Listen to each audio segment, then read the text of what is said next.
그리고 집 팔고 아들 집으로 들어가는 날, 그날부터 할머니들은 뭐가 되는 거냐? 천덕꾸러기 되는 거예요. 그 다음에 눈칫밥 먹는 거예요. 내 재산 주고 내가 이 집에 다 키운 자식인데도 70, 80 되면 어떻게 돼? 눈칫밥 먹고 천덕꾸러기 되는 거야. 1,000원 주기 전에 하루에 딱 3번 열리던 방문이 1,000원을 주고 나니까 하루에 30번씩 열리는 거예요. 늙어서 누가 효자예요? 그렇지. 늙어서 자식이 효자가 아니라 누가 효자야? 돈이 효자예요. 돈이 없어도 젊으면 되지만 돈 없이 늙을 순 없어. 늙으면 돈이 있어야 해. 왜냐하면 돈이 없이 늙는 건 너무 끔찍하니까. 그러니까 젊거나 돈이 있거나 둘 중에 하나야. 늙었는데 돈이 없어선 안 돼. 여러분은 이 말에 얼마나 동의하시나요? 황창현 신부님의 행복특강에서는 늙으면 돈이라도 있어야 하는 진짜 이유에 대해 말씀해 주십니다. 밥 먹고 사는데 돈이 필요한 것은 젊어서나 늙어서나 마찬가지입니다. 그런데도 젊어선 돈이 없어도 되지만 늙어선 돈이 없으면 안 된다고 생각하는 것은 돈이 단순한 생계의 문제를 넘어서기 때문일 것입니다. 금쪽 같던 자식과 멀어지고 평생토록 친했던 친구와도 멀어지고 비참한 노년을 보낼 수 있기 때문이지요. 젊을 때는 돈이 많으면 좋고 늙어서는 돈이 많아야 좋다고 합니다. 노후에 돈에 대한 관심이 많아지는 것은 돈은 노년의 생존뿐만 아니라 자신감, 자존감도 지켜주기 때문입니다. 늙어서는 자식이 효자가 아니라 돈이 효자라고 합니다. 늙어서 돈이 많으면 좋겠다고 생각하는 순간을 3가지만 꼽는다면, 첫 번째, 부모님이 사위 며느리에게 돈을 줄 때, 손주들에게 용돈을 줄 때입니다. 노후에 용돈을 줄 여유가 있는 노인분들은 용돈을 주고 나면 그냥 그 모습만 보고 있어도 기분이 좋다고 합니다. 돈을 줄 수 있을 정도면 여유 있고 넉넉하기 때문에 화목할 가능성도 높습니다. 어른들이 여유가 있으면 집안 분위기도 자연히 좋게 된다고 노후 전문가들은 말하고 있습니다. 늙어서 돈이 많으면 좋겠다고 생각하는 순간, 두 번째, 가족 중 아픈 사람이 있는데 병원비 하라면서 병원비에 보태 쓸 일부라도 돈을 줄 수 있을 때입니다. 아프면 돈이 최고라고 하는 분들이 많습니다. 아픈데 돈이 없으면 정말 서럽기 때문인데요. 물론 본인이 병원비를 낼 수 있을 정도로 준비해야겠지만 늙어서 아플 때 치료도 마음껏 못 받고 아무 도움도 받을 수 없으면 슬프고 괜시리 우울한 건 어쩔 수 없습니다. 그리고 나이 들수록 줄어드는 통장 잔고를 들여다보면 역시나 돈이 최고라는 생각이 든다고 합니다. 선물을 받아도 필요 없고 쓸데없는 인형이나 영양제를 받는 것보다 현금 봉투가 최고다 하는 것은 나이 들수록 더 그런 것 같습니다. 특히 노후에 돈이 없어서 치료를 못 받는 것은 악몽이나 마찬가지입니다. 그래서 노후에 의료비라도 넉넉히 준비해 놓으려면 내 주머니에 돈이 두둑해야 합니다. 제 지인은 남편이 입원했는데 수술하는데 큰 돈이 들어가 앞이 막막했다고 합니다. 그런데 친정 부모님과 형제들은 조금이라도 보태라면서 돈을 주는데 시부모님이 이런 방구 없어서 서운했다고 합니다. 마음이 없어서였을 수도 있지만 돈이 없어서 마음을 표현하지 못하는 경우도 수두룩이지요. 노후에 돈이 없으면 사위 며느리에게도 어른 역할을 못할 수 있는 것이 현실입니다. 늙어서 돈이 많으면 좋겠다고 생각하는 순간, 세 번째, 가족끼리 여행을 하거나 식사를 하는데 부모님이 식사값을 낼 때입니다. 자녀로서 부담이 덜하게 됩니다. 식사비가 적은 금액이 아닐 텐데 부모님이 맛있는 음식을 사주신다면 감사한 마음도 들 것입니다. 식사비를 낼 수 있는 부모님도 기분이 좋을 것이지요. 어떻게 보면 작은 순간들이지만 그 순간마다 어른으로서 역할을 해준다면 모두가 기분이 좋을 것입니다. 아니라고 할 수도 있겠지만 인생 성적표는 인생 후반에 얼마만큼의 돈을 모았느냐로 판단할 수 있다고 보는 사람들도 많습니다. 늙어서 어른 노릇을 하고 어른 대접을 받으려면 돈이 있어야 합니다. 오늘 황창현 신부님의 행복특강을 통해 내 노후를 지키는 현명한 방법에 대해 깨닫는 시간이 되시길 바랍니다. 영상이 마음에 드신다면 구독과 좋아요, 알림 설정 부탁드리겠습니다. 그리고 내 곁에 소중한 이들에게 이 영상을 공유해 주세요. 황창현 신부님의 행복특강, 지금 바로 시작하겠습니다.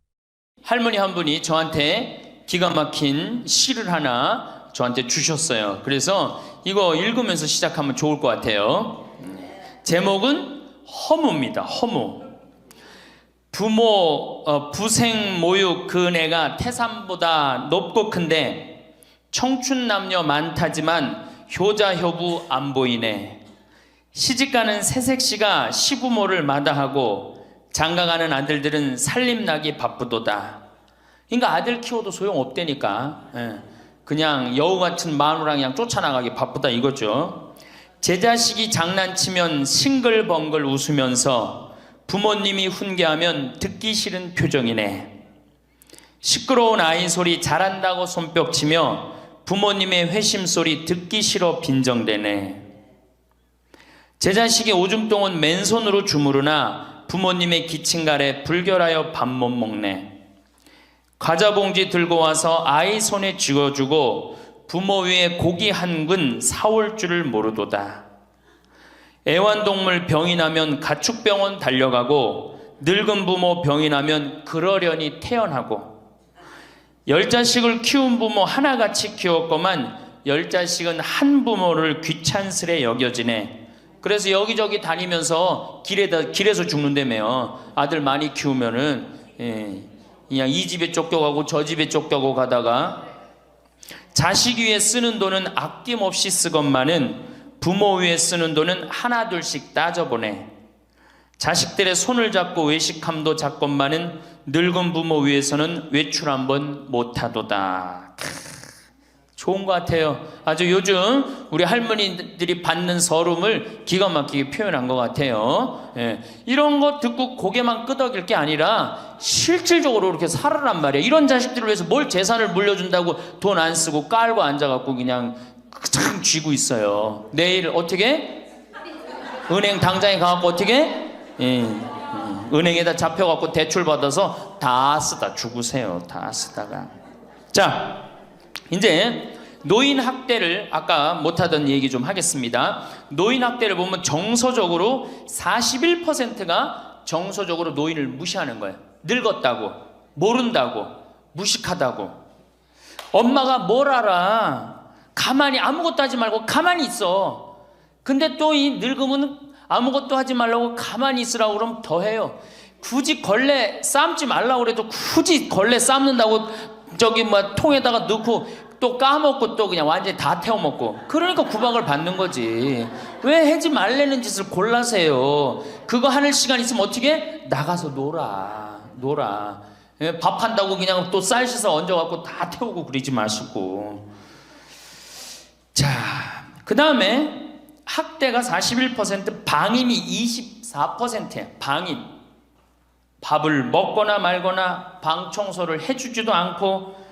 제가 봉송체 나가보면 당뇨병 걸린 할머니들 옷을 얼마나 갈아 안 입혔는지 냄새가요, 표현할 수 없는 냄새가 나요. 당뇨병 걸린 할머니들, 이 풍 걸려갖고 이렇게 누워있는 할머니들 집에 가보면은요, 냄새가 아주 묘한 냄새가 나요. 오줌 냄새, 똥 냄새, 군 냄새 막.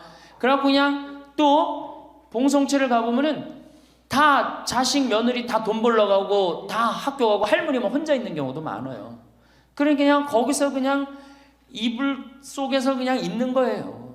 참 그런 거 보면 참 마음이 안타깝죠.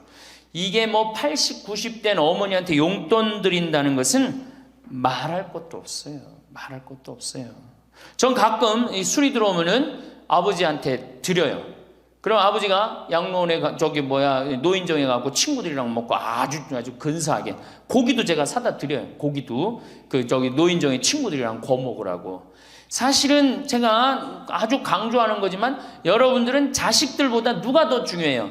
친구가 훨씬 중요해요. 전신 같이 먹어주고 화투 같이 쳐주고 같이 한탄 신세, 자기 신세 한탄 같이 들어주는 건 누구밖에 없어? 친구가 더 중요한가. 그러니까 손자들 용돈 줄 생각하고 그냥 꼬깃꼬깃 모아두지 말고 그 돈 꺼내갖고 어떻게? 친구랑 같이 칼국수 사 먹고 냉면 사 먹으란 말이에요. 제일 중요한 거예요. 이 노년의 유대라는 거는, 노년의 유대 관계, 내가 집에서 돈 쓰기 싫어갖고, 사실 돈 쓰기 싫어갖고 안 나가는 할머니들도 많아요. 돈 아까워서. 그래갖고 그냥 집안에 가만히 있잖아요. 그 할머니는 완전히 고립되는 거예요. 내가 친구를 만나고 같이 걱정도 해주고, 아픈 친구에서 기도도 해주고, 또 아픈 친구 손잡고 평창에도 같이 와주고, 이게 살아가면서 치매 안 걸릴 수 있는 굉장히 중요한 길 중에 하나예요. 난 안 주고 안 받는다. 난 늙었으니까 안 주고 안 받는다. 그런 생각 하지 마시라는 얘기입니다. 세 번째는 이 할머니들이 어떻게 구박을 받냐? 구타야, 구타. 구타가 20%예요, 20%. 때리는 거예요, 때리는 거. 늙은 엄마, 늙은 아버지 때리는 거 말 안 들으면은 정말로 때리는 경우 참 많아요. 정말 기가 막힌 일이 지금 벌어지고 있는 거예요. 근데 이 기가 막힌 일이 왜 벌어져? 이유는 딱 한 가지야. 안 죽어서 벌어지는 거, 안 죽어서. 40살에 죽고, 50살에 죽고, 60살에 죽으면은 이런 구박 받아요, 안 받아요? 이게 70도 살고, 80도 살고, 90도 사니 이게 자식들이 지치는 거예요. 그러니까 자식들이 나를 좀 무시해도 섭섭해 할 게 없어요. 이제 이렇게 이 보너스 인생 요거는 누가 책임져야 돼? 내가 책임져야 돼요. 내가 똑똑해져야 된다는 얘기야. 그래서 정규 학교를 만들어야 돼요. 60 넘어갖고 64살까지 학교 다니게 해갖고 이거 졸업한 사람만 100살까지 살게 해줘야 돼. 이거 졸업 안 하면은 뭐 어디로 보내든지 해야지. 이게 그냥 바보같이 살면서 자식들도 원수되고 본인들도 고통스럽고 그냥 마지막 인생을 그렇게 미움, 원망, 저주 속에서 살다가 죽으면 천당 갈 것 같아요? 못 갈 것 같아요? 행복한 상태에서 죽어야지 천당 가요. 요한 바오로 2세 교황님, 난 천당 100번 가고도 남은 분이라고 생각해. 왜? 죽으면서 뭐라고 그랬어요? 나는 행복했다, 니네들도 행복해라, 그러고 가셨잖아. 그러니 천당 가시죠. 정말로 이 세상에서 하느님 나라같이 산 분이 천당 가는 거예요. 그러니까 우리 할머니들 지금 중요한 건 웰빙 그러는데, 누구 웰빙이 제일 중요해? 할머니 할아버지들 웰빙이 제일 중요한 거야. 나머지 20%는 어떻게 하느냐? 네 번째 노인 구박은 늙은 부부가 서로 구박하는 거야. 늙은 부부가 서로 죽으라고, 나가 죽으라고, 너 그러려면 나가 죽으라고. 늙은 부부가 처음 시집 올 때 다소 못했던 마누라가 나이를 먹을수록 거칠어지죠. 그렇죠? 얌전해지긴 뭐가 얌전해? 지금 우리 할머니들 할아버지들한테 얌전해, 안 얌전해요? 막 소리 지르고 그러잖아요. 오히려 누가 얌전해? 할아버지들이 얌전해져. 늙으면 이상하게. 그러니까 할아버지들이 여성스럽고 할머니들이 남성스러워져요.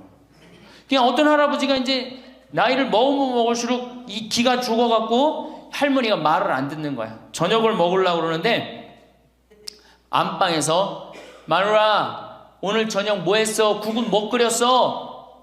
아닌데 아무 대답이 없는 거. 부엌에서 딸그락 소리는 들리는데. 그래갖고 이제 안 그래도 이제 할머니가 자기를 무시하는 것 같다고 막 화가 나는데 대답을 안 하니까 날 진짜 무시하는 것 같잖아. 그래갖고 이제 거실에 나가고 또 얘기했어요. 마누라, 오늘 저녁 뭐 했냐니까 국 뭐 끓였어? 그런데도 딸그락 소리는 들리는데 아무 대답이 없는 거예요. 그래갖고 이제 너무 열받아갖고 부엌에 가갖고 이제 소리를 지르는 거야. 아니, 오늘 저녁 뭐 했는데 왜 무시 안 하냐고? 왜 대답을 안 하느냐고? 그랬더니 할머니 하시는 말씀이, 내가 콩나물국이라고 3번이나 대답했는데 왜 이렇게 자꾸 떠드느냐고. 그러니까 할아버지 자기 귀 먹은 건 생각 안 하고 뭐만 생각나는 거예요?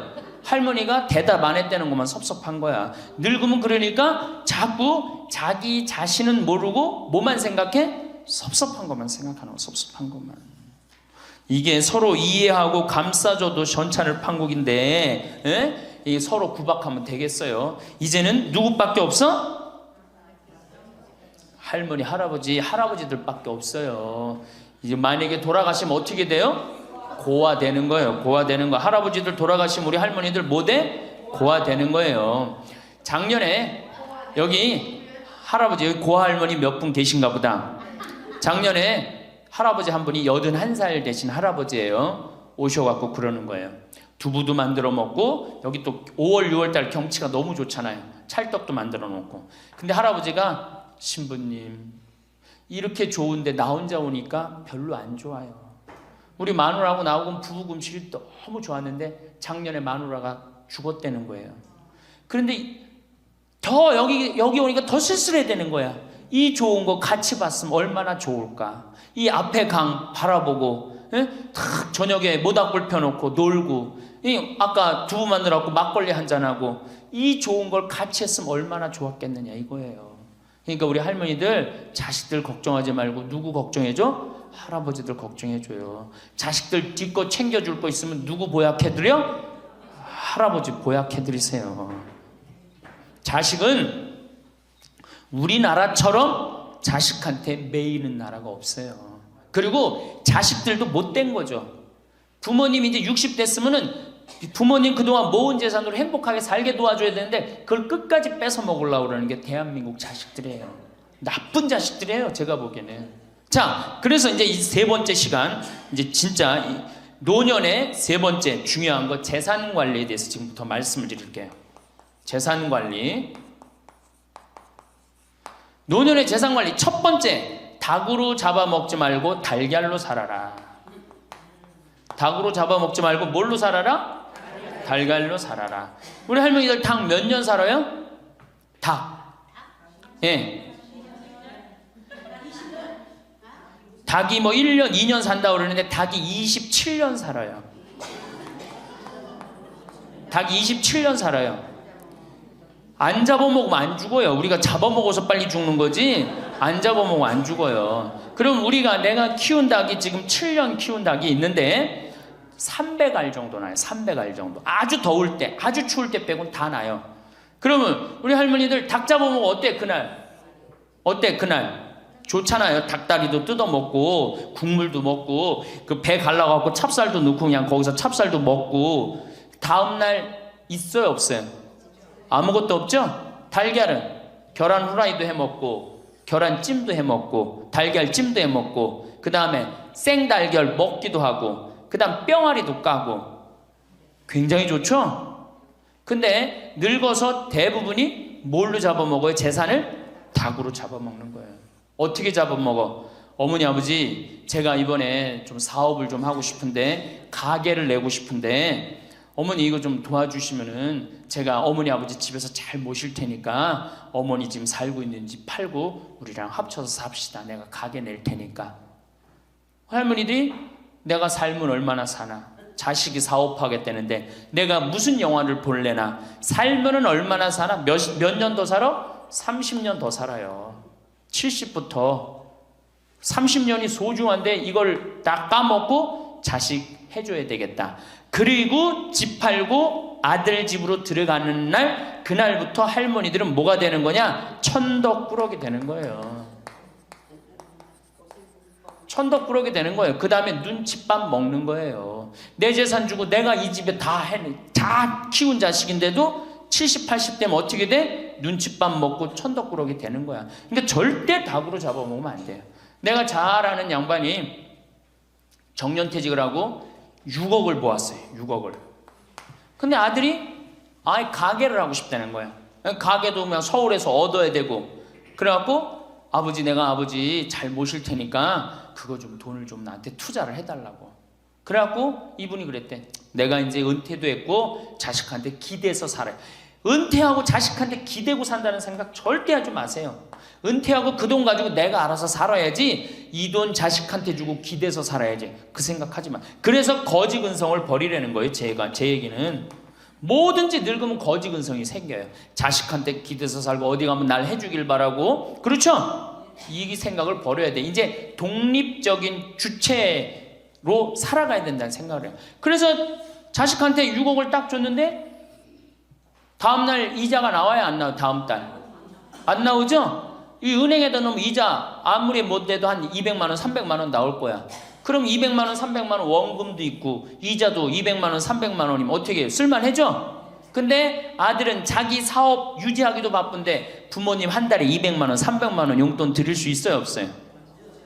우리 자식들 의식 속에는 무슨 의식이 있어? 부모 돈은 내 돈이라는 의식이 있어요. 도둑놈 심보가 있단 말이에요. 도둑놈 심보가. 결국은 이분 60 넘은 젊은이 아니야. 젊은이. 이분 어떻게 아파트 경비 나가고 있어요. 결국은 자기 인생 누가 망친 거야? 본인이 망친 거예요. 본인이 자기 발등 누가 찍은 거야? 그래서 이제 누구 원망해?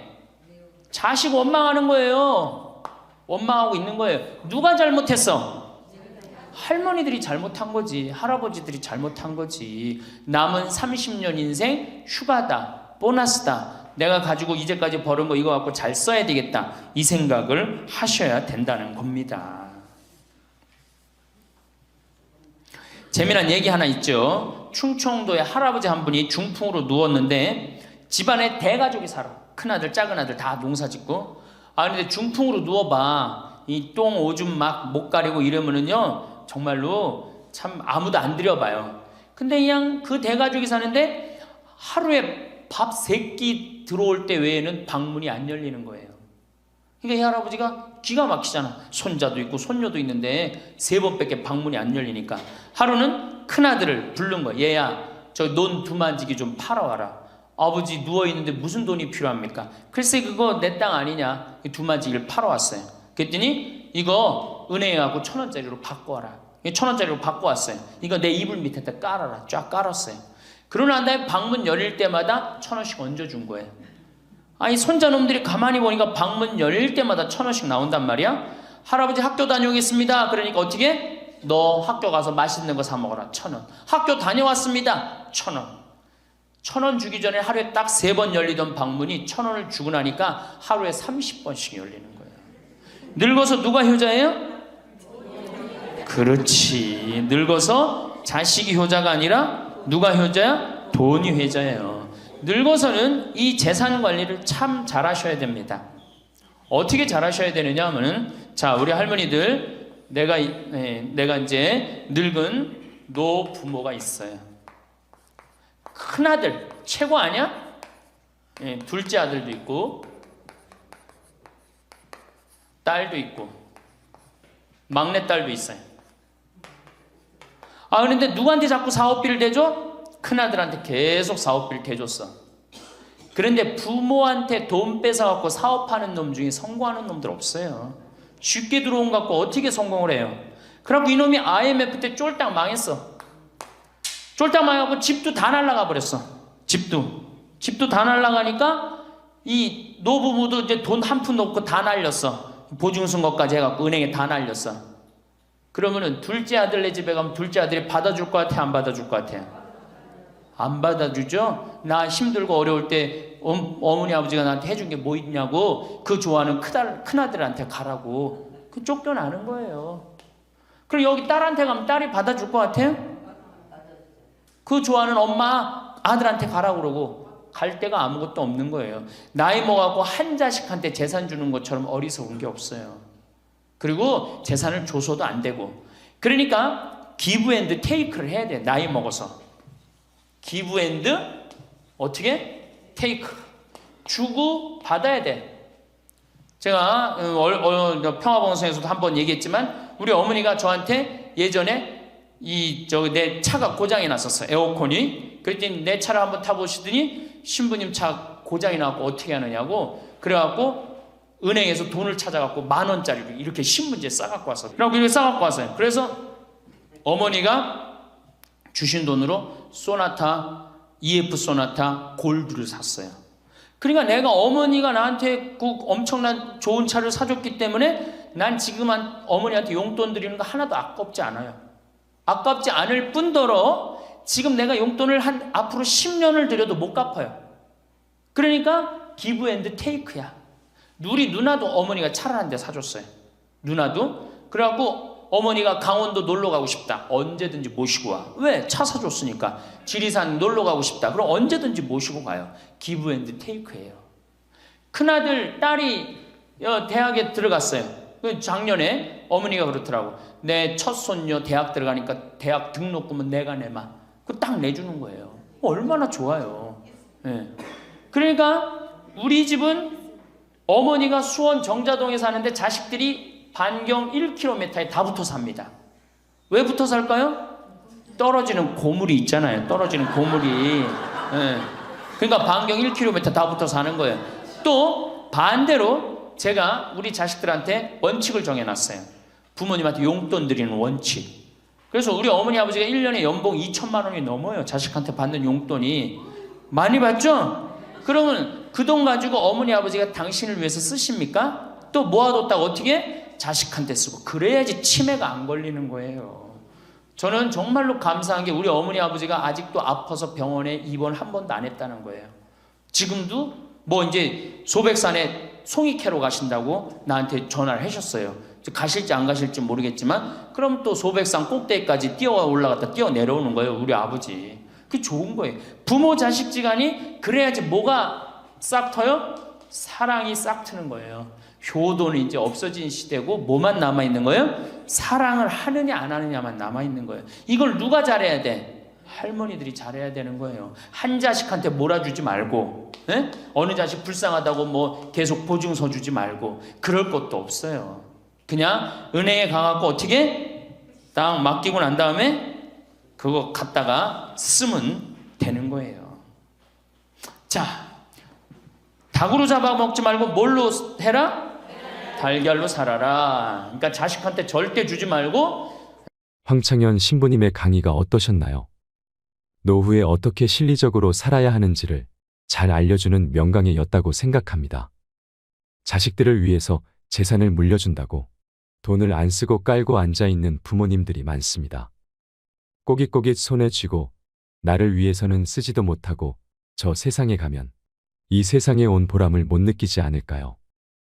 죽을 때 후회가 없으려면 이제부터라도 나를 위한 인생을 살아야 합니다. 남은 30년 인생 휴가다 보너스다. 내가 여태까지 벌어둔 돈 이제부터 잘 써야 되겠다. 이런 생각을 하셔야 합니다. 황창현 신부님의 강의 중에 충청도의 중풍으로 누워 계신 할아버지의 이야기는 정말 감명 깊었습니다. 우리의 현실을 고증하는 이야기였다고 생각되는데요. 언젠가 우리도 똥오줌 못 가리고 하루하루 먹고 살아가기 바쁜 가족들이 나를 들여다보지 않는 그런 순간이 올 수 있습니다. 그럴 때 요양원, 요양병원에 가게 되더라도 한 번이라도 누군가 더 찾아오기 위해서는 노후에 내가 가진 것이 있어야 합니다. 물론 내가 살아온 발자취가 멋있는 분이라면 더욱 금상첨화이겠죠. 하루에 밥새끼 들어올 때 말고는 열리지 않던 방문이 논 두마지기 팔아서 그 돈으로 야금야금 용돈을 주었더니 하루에 방문이 30번씩 열린다니 참 기가 막히면서도 이게 현실이다 싶지요. 1,000원을 이불 밑에다 쫙 깔아두고 방문 열릴 때마다 1,000원씩 얹어주니 손자놈들이 안 하던 인사를 다 하고 말이지요. 늙어서는 자식이 효자가 아니라 돈이 효자라는 말이 이런 데에서 오는 것 같습니다. 그러니 늙어서는 재산 관리를 잘 하셔야 합니다. 어느 자식 불쌍하다고 계속 보증서 주지 말고 내 재산은 내가 지켜내야 합니다. 젊을 땐 돈이 최고 같다. 그러나 늙고 나면 생각했던 것보다 돈이 더 최고다.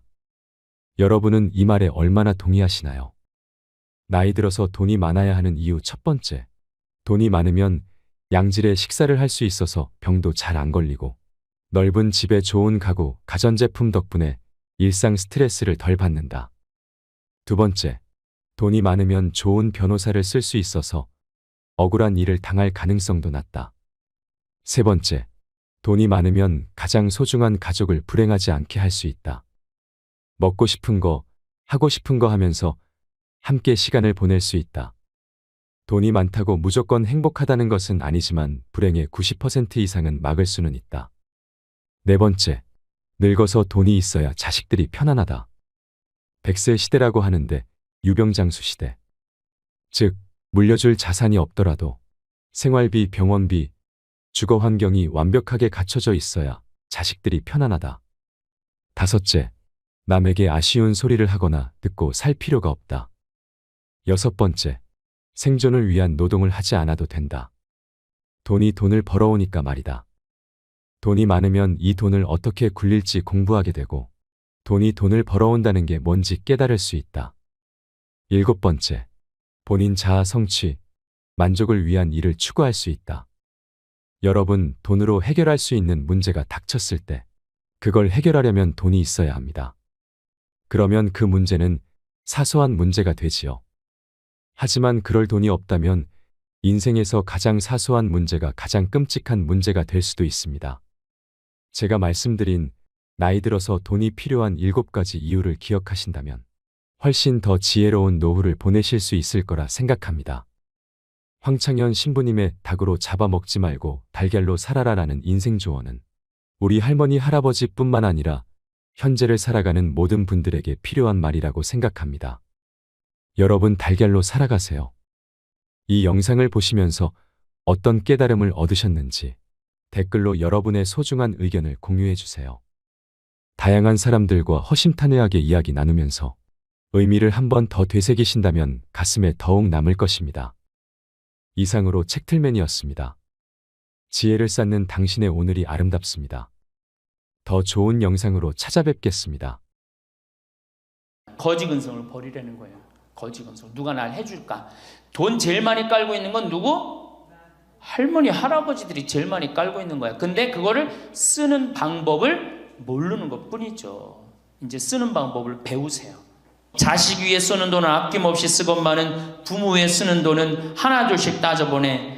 자식들의 손을 잡고 외식함도 잡건만은 늙은 부모 위해서는 외출 한번 못하도다. 또 얘기하잖아. 애완동물 병이 나면 가축병원 달려간다. 내일 은행에 가갖고 잡히세요. 잡혀갖고 대출해갖고 한 달에 100만 원씩 딱딱 연금으로 이렇게 빼서 딱딱 쓰는, 돈 쓰는 재미로 늙어서 살아야지 그 재미 없으면 못 살아요. 그러니까 어떻게 죽을 수가 있는 거야? 꼴까닥 죽을 수가 있는 거야. 돈을 쓰다 죽어야지 꼴까닥 죽는 거지, 안 쓰고 가만히 있으면 바로 병든다는 거예요. 바로 병든다는 거예요. 열심히 살 때는 세월이 총알 같다 하고 쏜 화살 같다 하였건만 할 일 없고 쇠하니 세월이 가지 않는다 한탄하시더이다. 정신이 맑으면 무엇하리요? 자식이 많은들 무엇하리요? 보고품만 더하더이다.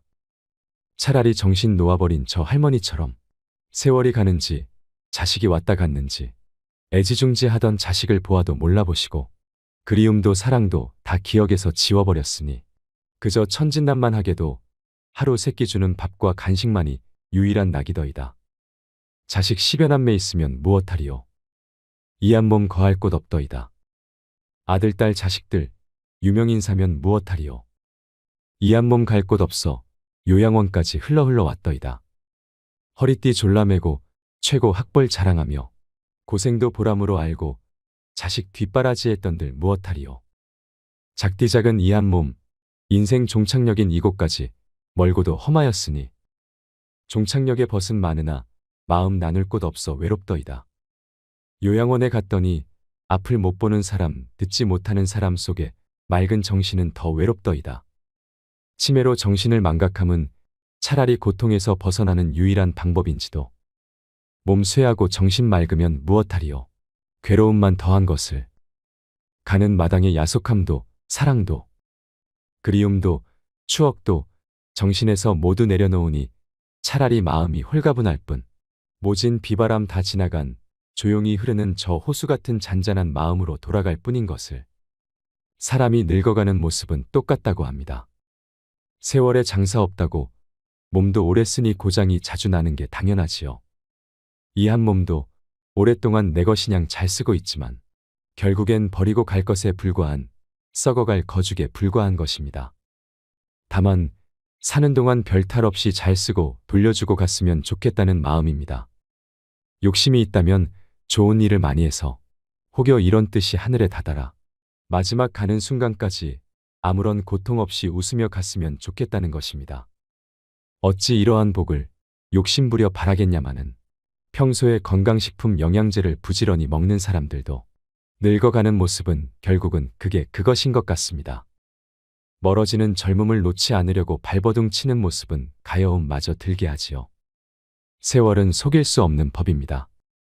이런저런 수단을 붙들고 늘어져 봐야 가는 모습은 결국은 똑같습니다.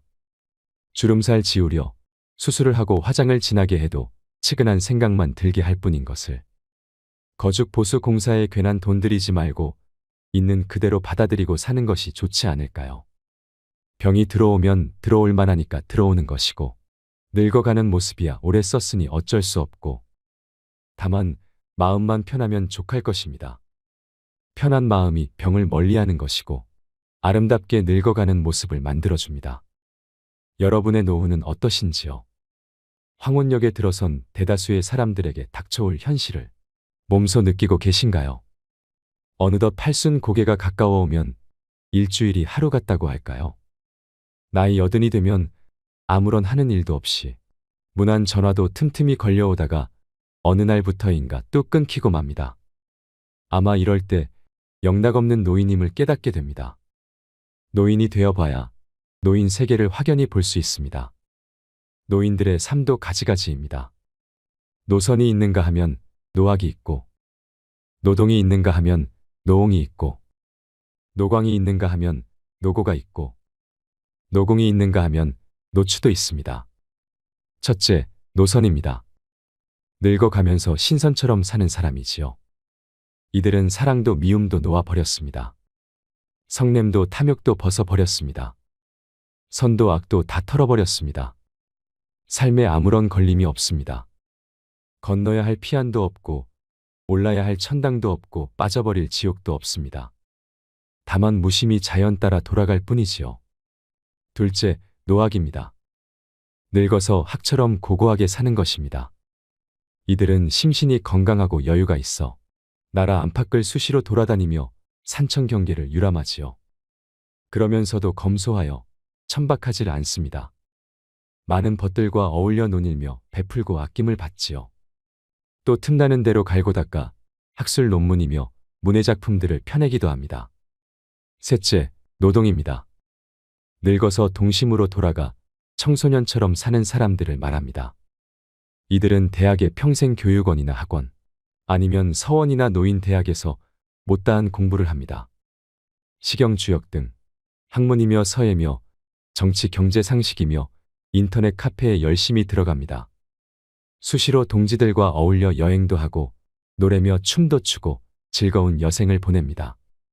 넷째, 노홍입니다. 문자 그대로 늙은이로 사는 사람을 말하지요. 집에서 손자들 봐주고 텅 빈 집을 지킵니다. 어쩌다 동네 노인정에 나가서 노인들과 화투를 치고 장기를 두기도 합니다. 형편만 되면 따로 나와 살아야지 하는 생각이 늘 머릿속에 맴돌면서 하루하루를 보냅니다. 다섯째, 노광입니다. 미친 사람처럼 사는 노인입니다. 함량 미달에 능력은 부족하고 주변의 존경도 못 받는 처지에 감투 욕심은 많아서 온갖 장을 도맡으려고 합니다. 돈이 생기는 곳이라면 체면 불과하고 파리처럼 달라붙지요. 권력의 끈앞풀이라도 잡아보려고 늙은 몸을 이끌고 끊임없이 여기저기 기웃거리는 사람을 말합니다. 여섯째, 노고입니다. 늙어가면서 아내나 남편을 잃고 외로운 삶을 보내는 사람입니다. 30대의 배우자는 기호식품 같다고 합니다. 40대의 배우자는 어느덧 없어서는 안 될 가재도구가 돼버립니다. 50대가 되면 배우자는 가보의 자리를 차지합니다. 60대의 배우자는 지방 문화재라고나 할까요? 그런데 70대가 되면 배우자는 국보의 위치에 올라 존중을 받게 됩니다. 그런 귀하고도 귀한 보물을 잃었으니 외롭고 쓸쓸할 수밖에 없지요. 일곱째, 노궁입니다. 늙어서 수중에 돈 한 푼 없는 사람입니다. 아침에 한술 뜨고 나면 집을 나와야 합니다. 갈 곳이라면 공원이나 광장뿐입니다. 점심은 무료 급식소에서 해결합니다. 석양이 되면 내키지 않는 발걸음을 돌려 집으로 들어갑니다. 며느리 눈치 슬슬 보며 밥술 좀 떠넣고 골방에 들어가 한숨 잡니다. 사는 게 괴롭지요. 여덟째, 노추입니다. 늙어서 추한 모습으로 사는 사람을 말합니다. 어쩌다 불치의 병을 얻어 다른 사람 도움 없이는 한시도 살 수 없는 못 죽어 생존하는 가련한 노인이지요. 어떻게 생각하시는지요? 지금 우리의 삶은 어느 곳에 해당될까요? 하늘은 짓지 않은 복을 내리지 않습니다. 만약 우리의 삶이 외롭고 고달프다면 내 생을 위해서라도 공덕을 쌓지 않으면 안 됩니다. 그러므로 원은 큰 데에 두고 공은 작은 데부터 짓는 것입니다. 그리고 대우에는 괴념치 말고 공덕 쌓기에만 힘을 쓰면 큰 공과 큰 대우가 돌아오게 마련입니다. 먼 길을 떠나는 사람은 많은 짐을 갖지 않는다고 합니다. 높은 정상에 오르기 위해서는 무거운 것들은 산 아래 남겨두는 법이지요. 황창현 신부님의 행복특강은 행복한 인생, 행복한 노후를 위한 지혜를 전합니다. 오늘 황창현 신부님의 행복 특강을 통해 성공적인 노년을 위해 우리에게 꼭 필요한 것은 무엇인지 알아가는 시간이 되시길 바랍니다. 우리의 나머지 인생이 그리 초라하지 않으려면 내 노후를 현명하게 지키셔야 합니다. 영상이 마음에 드신다면 구독과 좋아요, 알림 설정 부탁드리겠습니다. 그리고 내 곁에 소중한 이들에게 이 영상을 공유해 주세요. 황창현 신부님의 행복 특강 지금 바로 시작하겠습니다. 부동산에 집착하지 마라. 늙어서 부동산에 집착하지 말라. 우리 할머니들 지금 안양 거기 그 주공하고 이 인공마을 그 개발돼 갖고 지금 아파트 한 채 3억, 4억, 5억 한다 그러죠? 그러면 할머니들이 지금 4억짜리 아파트 살 이유가 있어요? 4억짜리 살 아파트가 있어요? 그걸 팔으라는 거예요. 그거를 팔고 어떻게? 15평, 20평으로 가라는 거예요. 지금 3번에 보면 50평, 이 은퇴한 할머니, 할아버지들이 50평에 사는 할머니들이 무지 많아요. 그 50평이 밥 먹여줘요? 뭐만 나와?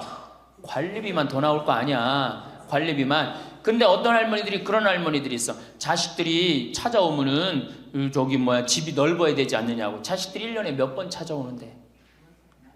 1년에 두세 번밖에 더 와요? 추석 때, 생일 때, 그 다음에 설 때. 그 외에는 거의 안 찾아온단 말이에요. 그걸 위해서 50평짜리를 그냥 깔고 앉아서 20년, 30년 앉아 있는다는 건 말도 안 되는 거예요. 그러니까 미국은 부동산이 30%, 금융이 70%라는 거예요. 그러니까 만약에 좁은 집에 해갖고 은행에다가 지금 3번에 뭐 5억, 6억이라는데 그거 은행에다 넣어놓으면은 어머니, 아버지 인사 갈게요. 그래, 인사 오면 내가 호텔로 와라. 호텔에서 내가 맛있는 거 사줄 테니까. 그리고 먹여서 보내요. 그걸 뭘 집에서 그걸 기다리고 있어요. 그래서 부동산 지금 영모기지론이라는 거 아시죠? 자, 지금 4억짜리 아파트를 팔았어. 그럼 2억짜리 하나 그냥 얻으라는 거예요. 그 임대 아파트든지 조금만 아파트를 줄여서 가라는 거예요. 그러고 난 다음에 2억은 은행에다 넣으면 1억을 은행에다 넣으면 어떤 상품이 있느냐면 1년에 100만 원씩 나와요. 한 달에 100만 원씩. 그래갖고 이게 10년 동안 나와요. 10년 동안. 10년 후에는 1억 없어지는 거예요. 근데 할머니들 한 달에 100만 원 나오면 쓸만해, 안 쓸만해요? 쓸만하죠? 예. 만약 2억을 집어넣으면 어떻게 나올까? 한 달에 얼마가 나와? 200만 원이 나오는 거예요. 200만 원 다 써요? 못 써요? 못 쓰죠? 그럼 한 50만 원은 혹시 10년 후에 또 살지 모르잖아. 그러니까 그거 또 은행에다 연금으로 또 하나 묶어두라는 거 10년 동안. 그럼 10년 후에 또 나온다는 얘기예요. 그렇게 해갖고 내가 이제 70에 집을 정리했어. 80이 됐는데 안 주고 그럼 90까지 나온단 말이에요. 이렇게 한 달에 150만 원 가지고 냉면 먹고 싶으면 냉면 먹으러 가고, 그 다음에 내가 다음 시간에 내일 얘기하겠지만은 수영장 다니고 헬스장 다니고 춤 배우러 다니고 경복궁 가고 창덕궁 가고 평창 놀러 오고 이렇게 살면은요 절대, 제가 성공적인 노화라고 미국에서 20년 동안 연구한 책 한 권을 다 읽었어요. 그랬더니 그렇게 사는 할머니, 할아버지들은 중간에 쓰러지는 법이 없다는 거예요. 96%가 건강하게 살다가 죽을 때 많이 고생해 한 달, 두 달이라는 거예요. 그러니까 어떻게 죽을 수가 있는 거야? 꼴까닥 죽을 수가 있는 거야. 돈을 쓰다 죽어야지 꼴까닥 죽는 거지, 안 쓰고 가만히 있으면 바로 병든다는 거예요. 바로 병든다는 거예요. 그러니까 우리 할머니들 어떻게 하셔야 돼? 부동산 어떻게? 내일 어떻게? 내일 은행 가갖고 어떻게? 은행 가갖고 평가 받아갖고 더 좋은 건 뭐냐? 이 집을 팔지 않고 더 좋은 건 그냥 영모기지론이라고 그러죠? 영모기지론. 은행에 갖다 맡기고 다 내가 죽을 때까지 돈이 나옵니다.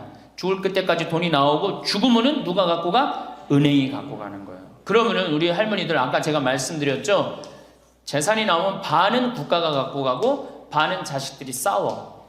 반은 써보지도 못하는 거야. 물론 이것도 못 써보는 거야. 근데 내가 이걸 전부 다 은행에다 맡겨갖고 요 자식 용돈 주고 싶으면 아까 기브 앤 테이크 말씀드렸죠? 용돈 주고 싶으면 용돈 주고 먹고 싶으면 다 내가 쓰다가 나라 경제도 돌아가잖아. 500만 명이 이렇게 쓴다고 생각해봐. 경제 돌아갈 것 같아? 안 돌아갈 것 같아요? 잘 돌아가요. 쓰고 싶은 거 쓰고 하고 싶은 거 하고 다니고 싶은 거 다니고 다 하다가 죽으면 누가 갖고 가? 은행이 갖고 가는 거야. 자식도 안 싸우고 얼마나 좋아요. 그러니까 닭으로 잡아먹지 말고 뭘로 살아라? 달걀로 살아라. 그 다음에 부동산에 집착하지 말아라. 또 노년에 믿지 말라 원칙이 있어요. 노년에 뭘 믿지 마라? 첫 번째로 배우자를 믿지 말래. 남편을 믿지 말라 이거예요. 재산 관리를 어떻게 해야 돼? 노년에 공동으로 해야 돼요. 한번 어떤 할아버지가 어느 대학에 재산을 100억인가 할머니하고 상의도 안 하고 기증한 적 있죠? 저는 그거 바람직하지 않다고 생각해요. 혼자 번 거 아니잖아요. 같이 버는 거 아니야, 같이. 그러니까 할머니들 지금 재산 많은 재산은 아니겠지만은 그래도 재산 읽은 거 남편 혼자 읽었어요? 아니죠? 근데 남편이 할머니하고 상의도 없이 둘째 아들 보증 딱 써주고 왔어. 근데 그게 싹 날라가 버렸어. 그러면은 남편 보면 미워요, 안 미워요? 죽을 때까지 미운 거예요. 그건 삶하고 직접 연결되기 때문에. 그러니까 배우자를 믿으면 안 돼요. 제가 본당 신부할 때 농담 반 진담 반으로 항상 그래요. 마누라를 믿지 말아라. 그럼 할아버지들 와서 신부님 그래도 우리가 어떻게 살았는데 마누라가 내 돈을 해먹을 수가 있겠어요? 그건 가봐야 하는 겁니다. 가봐야 하는 겁니다. 그런데 제가 여기 이제 본당 신부 관두고 이제 평창에 와서 농사 짓고 사는데 할아버지 한 분이 내가 세례를 주는 할아버지예요. 그 할아버지가 배 만드는 회사의 공장장이셨어요. 대단한 분이죠. 정말로 멋있게 생기셔서 머리도 쫙 넘기고. 그런데 저한테 와갖고 나하고 얘기를 좀 하자고 그러더라고요. 그래서 얘기했더니 신부님이 교리하고 신부님이 강론할 때 마누라를 믿지 말고 자식을 믿지 말라고 그랬는데 제가 그 얘기 들었을 때 내가 이 가정을 위해서 평생을 노력했는데 나를 무시할 수 있을까 그런 생각을 했대요. 근데 당신이 은퇴하고 난 다음에 자식들 아파트 한 채씩 다 사주고 평생 배 만든다고 자식들은 서울에서 살지만 본인은 저 아래 가서 살았단 말이야. 너무너무 미안해갖고 이 아파트 이름도 부인 이름으로 해주고 부인한테 2억인가 3억인가 현찰로 줬대요. 그러니까 자기 가족인 걸 다 나눠준 거예요. 근데 그게 딱 나눠주고 나니까 부인이 이혼하자고 그랬대요. 이혼하자고. 정말로. 그래서 너무 놀랬대요. 왜 난 평생 당신 자식들 키우고 뒷바라지만 했는데 당신 평생 해고 싶은 대로 다 하고 이제 집에 들어와고 나보고 뒷바라지 하라는 거냐? 난 못한다. 그러더라는 거예요. 그래갖고 그러면 나 혼자 살 돈이라도 줘라. 그 돈을 내가 왜 주냐? 그 할아버지가 나한테 와서 울면서 얘기하는 거예요. 절대 배우자를 믿으면 안 돼. 우리 어머니가 한 6년 전인가 아버지가 이렇게 자식들이 용돈 주면 이렇게 통장에 돈을 모아두는 통장이 있어요. 한 500만 원인가 600만 원 모아졌는데 어머니가 꼬신 거예요. 70이 돼서 여보 우리 살면 얼마나 사냐. 우리 수의나 좀 하나 해두자. 당신 거 내 거 나중에 자식들 불편하지 않게. 그럼 우리 아버지 또 착하니까 이제 갚는다고 어머니가 뭐 3월인가 4월에 돈 나오는 게 있으니까 1월 달에 수의하자고. 그래갖고 아버지가 줬대요. 갚는다고 그래서. 지금도 아직도 안 갚았어요. 지금도. 이 마누라를 믿으면 안 돼요. 마누라를 믿으면. 그리고 또 한 가지 중요한 거. 수의해놨는데 지금 6년 전인가 7년 전에 600만 원인가 700만 원짜리 2분 수의해놨는데 그거 지금 죽지도 않고 그거 장롱에서 썩고 있어. 썩고. 제발 그런 짓 하지 마세요. 수의는 왜 안 한? 내가 지금도 그래. 그 600만 원 거 갖고 먹는 거 사 먹었으면은 무지하게 사 먹었을 거야. 동네 할머니들 다 사주고 멋있게 살았을 거야. 그런데도 어떻게 죽지도 않을 거면서 그런 거 해도. 우리 어머니 아버지는 뭐 제가 이거 장담하는 건 좀 그랬지만 지금 근력으로는 최소한 10년은 더 사세요. 그러니까 20년 후에 죽을 수의를 이른해 해둔다는 게 말이 돼요? 안 되는 거지. 그러니까 우리 할머니들 외로우니까 동네에서 막 뭐 화장지도 주고 뭐 바가지도 주고 그냥. 그리고 결정적으로 한 방에 싹 해가는 거 뭐 비싼 거 하나 다 그냥 사기당하고 그러는 거야. 참 그래서 공부해야 되는 거예요. 그래서 정규 학교가 필요해야 되니까 4년제.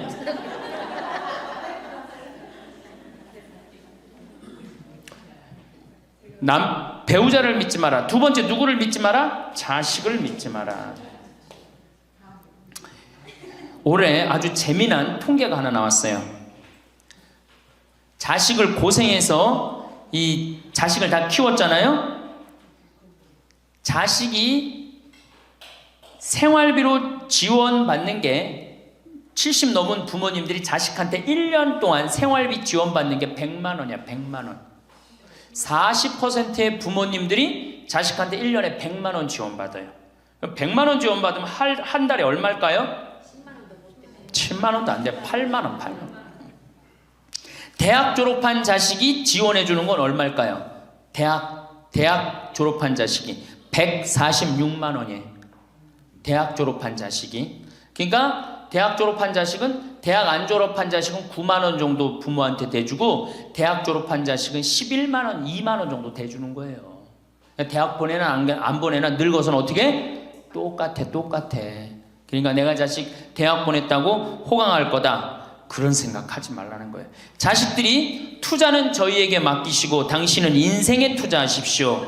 딱 쪽박 차기 쉬운 얘기예요. 지금 시대가 어떤 시대인데. 그래서 노년은 투자하는 시기가 아니라 뭐 하는 시기야? 관리하는 시기예요. 투자하는 시기가 아니라 관리하는 시기야. 노년은. 그러니까 우리 할머니들은 내가 가지고 있는 걸 얼마나 관리하느냐에 따라서 삶이 결정돼. 그리고 이 투자라는 거 재미난 얘기 하나 해줄게요. 또 자, 미국이 인베스트 뱅크라고 그래. IB 은행이라고 그래요. 투자 은행이라고 그래. 미국 놈들이 우리나라 IMF 터졌을 때 자기네들 은행에서 투자 막 해갖고 우리나라 거 다 싼 값으로 다 사갔죠? 그 놈들 지금 어떻게 됐어요? 지금 미국이 어떤 꼴 나요? 10년 전 우리나라 꼴 똑같이 나왔고 나라 도산하게 생겼어요. 미국이. 투자라는 건 위험한 거예요. 투자라는 건. 이게 자본주의가 결코 좋은 게 아니에요. 자본주의가. 이 도둑놈들이지. 돈 모아갖고 가난한 거 뺏어갖고 열심히 일궈놓은 거 다 뺏어가고, 이게 현대 자본주의야. 좀 어려운 얘기하면 신자유주의라는 거야.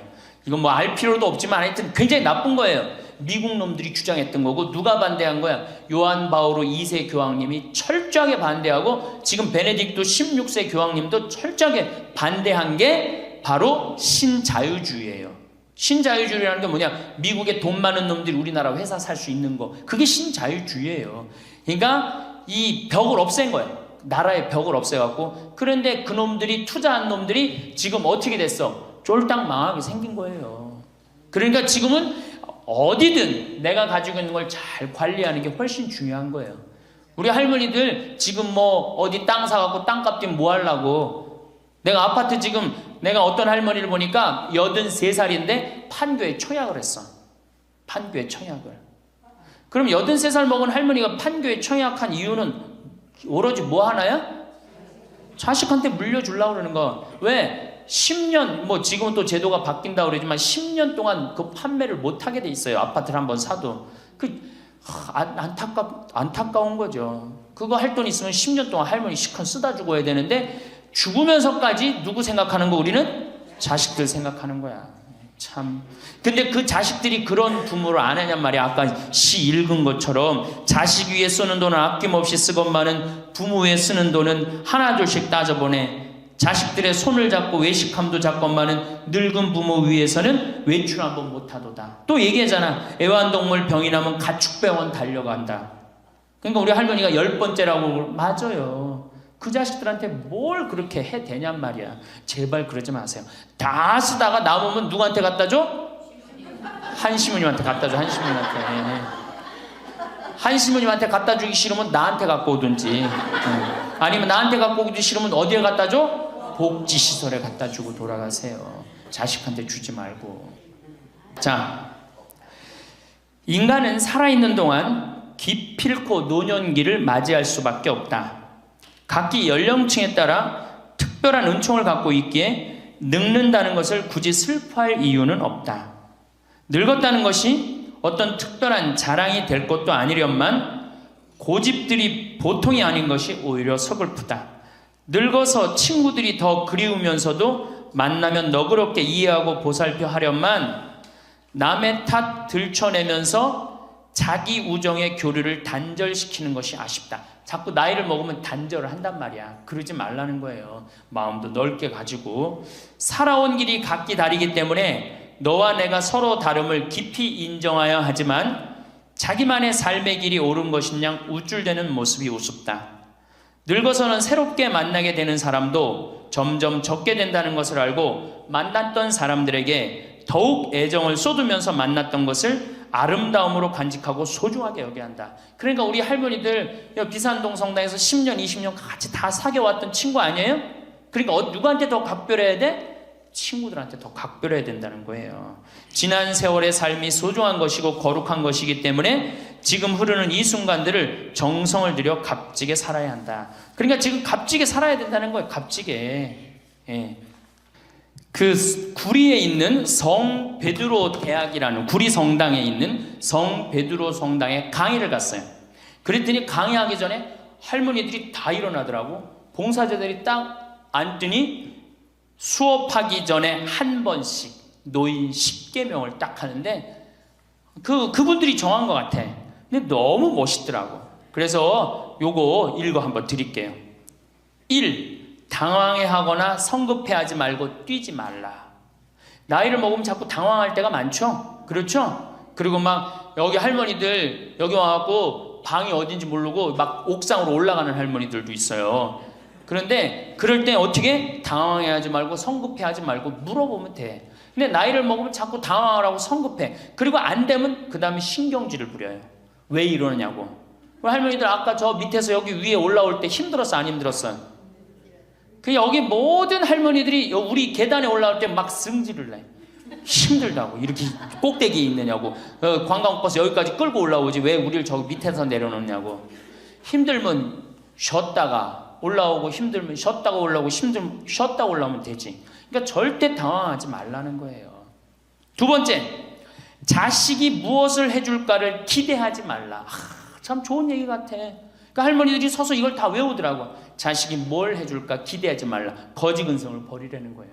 거지근성. 누가 날 해줄까. 돈 제일 많이 깔고 있는 건 누구?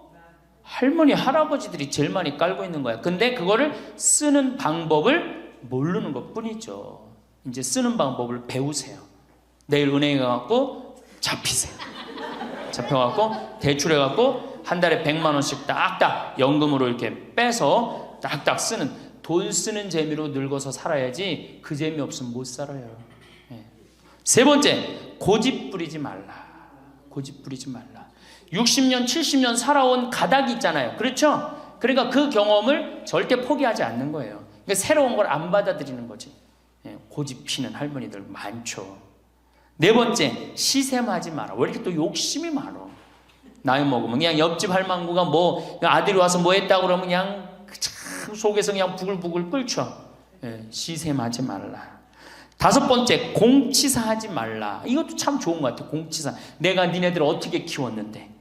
내가 니네들 어떻게 키웠는데? 아플 때 업어서 밤에 이 약국에 달려가고 막 두들겨갖고 내가 너를 어떻게 키웠는데. 그냥 대동아 전쟁부터 뭐 이렇게 할 얘기가 많아. 얘기만 하면 그냥 대동아 전쟁에 시집와갖고 고생한 얘기, 6.25 전쟁 때 피난 간 얘기, 전쟁 끝나고 나는데 똥구멍이 찢어지게 가난하게 고생한 얘기, 그냥 줄줄이 그냥. 어떤 할머니는 비산동에 있었던 그 할머니는 아마 돌아가셨을 거야. 굉장히 나이 먹은 할머니인데 고해소에 들어오면요 3공학에 잘못한 거, 4공화국에 잘못한 거, 5공화국에 공화국별로 죄를 고백해요. 그런데 이 할머니는 죄의 본질은 뭐야? 이렇게 힘들게 내가 살아왔는데, 내가 자식 하나를 키웠는데 이 자식이 너무너무 속을 썩여갖고 지난주에 너무 속상해갖고 줄미살 빠진 거야. 죄는 줄미살 빠진 건데 이 줄미살 빠지는 과정을 3공화국부터 설명을 해야 돼. 3공화국, 4공화국, 5공화국.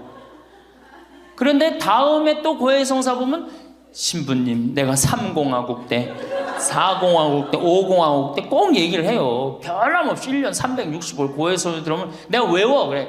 저 할머니가 하면 그래 3공화국 때 뭐 이승만 때 뭐 똑같이 해요. 다 외워 내가 끝까지. 그러지 마세요. 공치사하지 말라는 거야. 내가 옛날에 너희들을 어떻게 키웠는데. 애들은 뭘로 들어? 그 잔소리로 들리는 거예요. 잔소리로.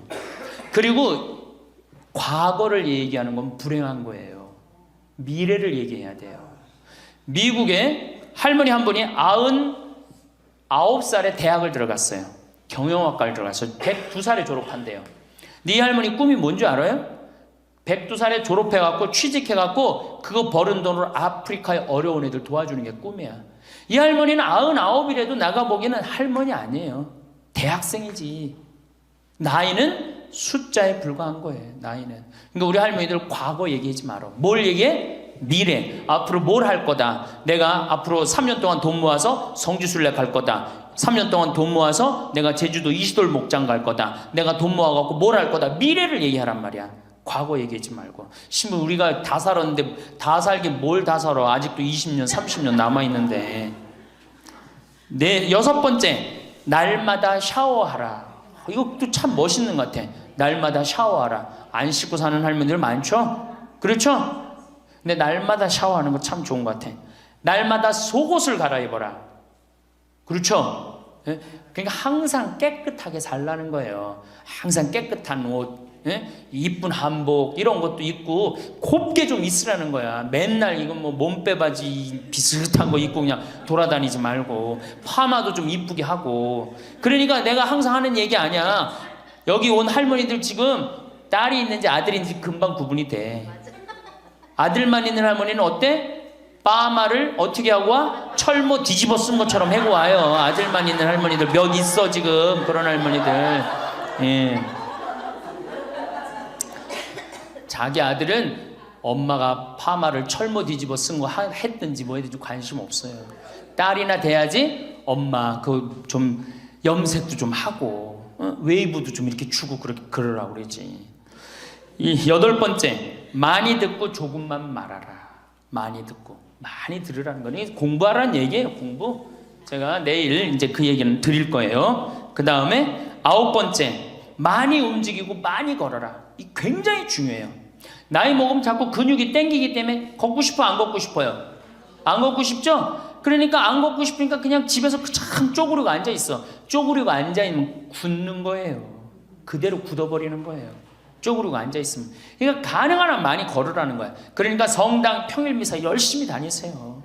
그냥 다닐 수 있을 때까지 다니시는 게 좋은 거예요. 그러니까 우리 할머니들은 지금 이 나이에 비산동 성당에 어르신 성경대학 나와서 배우지, 평일미사 나오지, 성경대학 나오면 밥 주지, 친구 있지. 아, 하느님 믿어서 받는 은총이 어때요? 정말 엄청난 거예요. 그런데 하느님한테 죽을 때 안 바치고 죽고 누구한테 주고 죽으려고 그래? 외국에 신앙이 깊은 사람들은요, 죽을 때 다 교회에 기증하고 죽어요. 신앙이 깊은 사람들은 자식한테 물려준다는 생각이 없어요. 우리나라처럼 이렇게 자식한테 매이는 나라가 없어요. 10번째, 이게 이제 그 얘기를 딱 해내. 욕심을 줄이고 나누어 주어라. 욕심을 줄이고 나누어 주어라. 계속 나눠 주고 이제 얼마 안 남았는데 뭘 그렇게 끌어안아? 계속 나눠 주라는 거예요. 계속. 그래서 이게 우리 할머니들, 제가 우리 할머니들 보면은 어디 잔치집에 가면은 뭐부터 챙겨? 음식 싸가려고 그러죠? 욕심 피는 거예요. 음식 싸가려고 그러고 하나라도 더 가져가려고 그러고. 아니 지금 가지고 있는 거 고아원에 떡 한 번 갖다 주고 무료양론에 밥 한 번 더 갖다 주는 게 지금 급선무지. 내가 싸갖고 가갖고 그거 다 상한 거 뭐 하려고 먹어. 그러니까 우리 할머니들 어르신 성경대학에 전심 줘야 안 줘요? 주죠? 1년에 보통 며칠 정도 얻어먹어요? 한 40일? 한 달에 4번 정도 먹으니까 방학 있고 그러면 한 40일 정도 얻어먹죠? 40일 얻어먹으면 양로원에, 무료 양로원에 가서 밥 한 끼 대접해야 될 거 아니야. 어르신 성경대학이 먹고 땡! 그렇지? 먹고 땡이죠? 그러니 이게 이게 하느님의 자식이 아닌 거지. 껍데기만 자식인 거죠. 이제 어떻게? 욕심을 줄이고 나누어 주어라. 난 이 구리성당 그 성베드로 대학에서 일어나고 이걸 외우는데 멋있더라고요. 그러니까 우리 할머니들도 이렇게 노년을 멋있게 사세요. 그렇게 사셔야 된다는 거예요. 제발 자식 걱정하지 말고. 감사합니다. 여러분, 황창현 신부님의 행복 특강이 어떠셨나요? 늙어서는 돈 쓰는 재미로 살아야 꼴가닥 죽을 수 있다는 말이 참 감명 깊었는데요.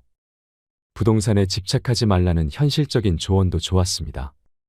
노년에 믿지 말아야 하는 것 2가지. 배우자와 자식 이야기는 어떻게 들으셨나요? 예전에 어떤 할아버지가 할머니하고 상의도 안 하고 대학에 재산을 몇백억 기증했다는 사연은 제가 뉴스에서 본 적이 있는데요. 이런 분들 때문에 노년에 배우자를 믿지 말라는 말이 나오는 것 같습니다. 어쨌든 평생을 함께 살며 모아온 재산은 부부의 공동 소유인데 이 할아버지처럼 막무가내로 혼자 기부를 결정하는 것은 옳지 않다는 생각이 듭니다. 황창현 신부님도 그것은 바람직하지 않다고 말씀하시는데요. 노후의 재산 관리는 공동으로 해야 하는 것이 당연하다고 생각합니다. 70 넘은 부모님들이 자식한테 1년 동안 받는 용돈의 액수는 정말 놀랐습니다. 40%의 부모님들이 자식한테 1년에 100만 원도 지원받지 못하는 것이 현실이라고 하는데요. 자식한테 한 달에 10만 원도 안 되는 용돈을 받아서 어떻게 노후 보장이 될까요? 그러니 이제는 스스로 건사해야 합니다. 자식에게 부양을 기대할 수 없다는 것을 인정해야 합니다. 자식에게 내 노후를 맡기지 마세요. 자식에게 올인하다가 쪽박 차는 부모님들이 많습니다. 황창현 신부님의 말처럼 노년은 자식에게 투자하는 시기가 아니라 내가 가진 것을 관리하는 시기입니다. 요즘 노인들 사이에서 우스갯소리로 회자되는 노인 10계명을 말씀드리고 싶은데요. 노인 10계명은 노인이 최소한 지켜야 할 10가지 도덕적 계율입니다. 허물없는 노인들 사이, 흔히 술자석에서나 하는 푸념이지만 노인에 대한 공경심이나 권위가 실추되고 있는 현실에서 귀담아 들을 만한 경고입니다. 노인 10계명의 첫 번째 계명은 자식한테 효를 기대하지 마라입니다. 까마귀 새끼가 자란 뒤에 늙은 어미에게 먹이를 물어다 준다는 소위 반포지효는 이젠 먼 태고적 전설처럼 잊혀져 가고 있습니다. 진자리 마른 자리 가려가며 고이 기른 자식도 부모를 늙음하게 제대로 모시기는커녕 귀찮게 여겨 동네 요양원에 버리다시피 방치하는 세태입니다. 둘째, 남 앞에서 자식 자랑을 하지 마라입니다. 옛말에 마누라 자랑하는 놈은 온병신이고 자식 자랑하는 놈은 반병신이라 했습니다. 사람의 기륭화복은 세옹지마입니다. 그만큼 현재의 잣대로 자식을 남 앞에 치켜 세우지 말라는 것입니다. 셋째, 남 앞에서 아는 척, 잘난 척 하지 마라입니다. 나이 70이 넘으면 한때 잘 나갔던 사람이나 그저 평범하게 살아온 사람이나 그게 그거고 50보 100보 처지입니다. 괜시리 힘주어 보아봤자 남이 알아주지도 않을 뿐더러 자신만 외롭습니다. 넷째, 돈 있다고 자랑 말고 뻐기지 마라. 인생 80이 넘으면 돈 쓸래야 쓸 곳도 없고 맛있는 음식조차 갈수록 솥에 씹는 듯 합니다. 돈이 억만금 있어도 얼마 남지 않은 여생에 비추어 보아 몇 푼 쓰지도 못하고 3평 남짓한 땅만 차지한 채 귀소합니다. 다섯째, 공공장소에서 목청 높이지 마라입니다.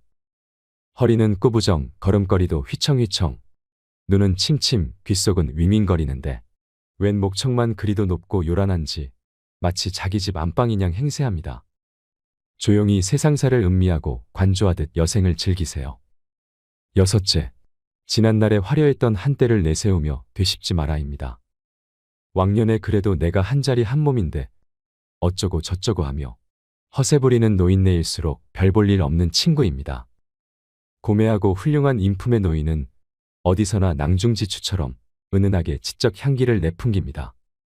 일곱째, 지하철이나 버스 안에서 노골적으로 빈자리를 노리지 마라입니다.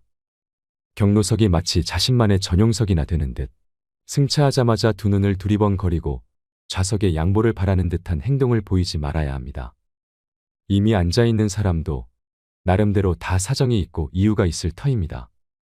여덟째, 대중이 있는 장소에서는 일행 중 다른 사람을 부를 때 의식적으로 고위직 직함이나 교수 박사 등의 호칭을 외치듯 부르지 마라입니다. 높은 직함을 부르는 것이 자기와 동일시하고자 하려는 심리적 언행일지라도 듣는 다른 사람에게는 거부감과 불쾌감을 자아냅니다.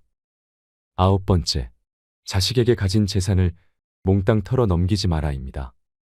재산을 자식한테 전부 넘겨주고 얹혀 살며 눈칫밥이나 얻어먹고 쥐꼬리만한 용돈이나 타쓰는 처량한 신세는 상상만 해도 끔찍스럽습니다. 10번째, 맡고 있는 공식적, 비공식적 직위를 모두 내려놓아라입니다. 자기 소유의 기업체가 되었건 공공단체 명예직 감투가 되었건 80세가 훨씬 넘은 노인네 입장에서는 다 부질없는 거추장스러운 자리입니다. 얄팍한 자리에 연민을 두고 붙들고 있는 것은 노추고 노탐입니다. 구구절절 옳은 이 말을 그리 쉽게 실천하지 못하는 주책 없는 사람들이 많습니다.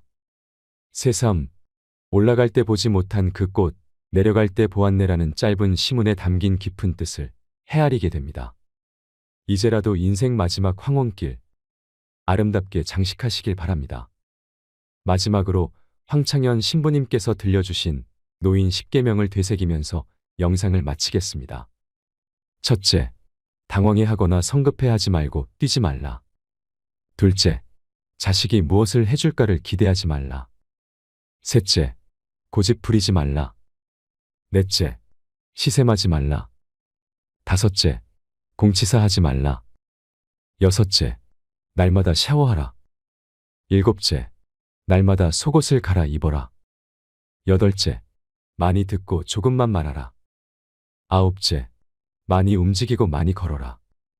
열째, 욕심을 줄이고 나누어 주어라. 하나도 버릴 말이 없는 것 같습니다. 이 영상을 보시면서 어떤 깨달음을 얻으셨는지 댓글로 여러분의 소중한 의견을 공유해 주세요. 다양한 사람들과 허심탄회하게 이야기 나누면서 의미를 한 번 더 되새기신다면 가슴에 더욱 남을 것입니다. 이상으로 책틀맨이었습니다. 지혜를 쌓는 당신의 오늘이 아름답습니다. 더 좋은 영상으로 찾아뵙겠습니다.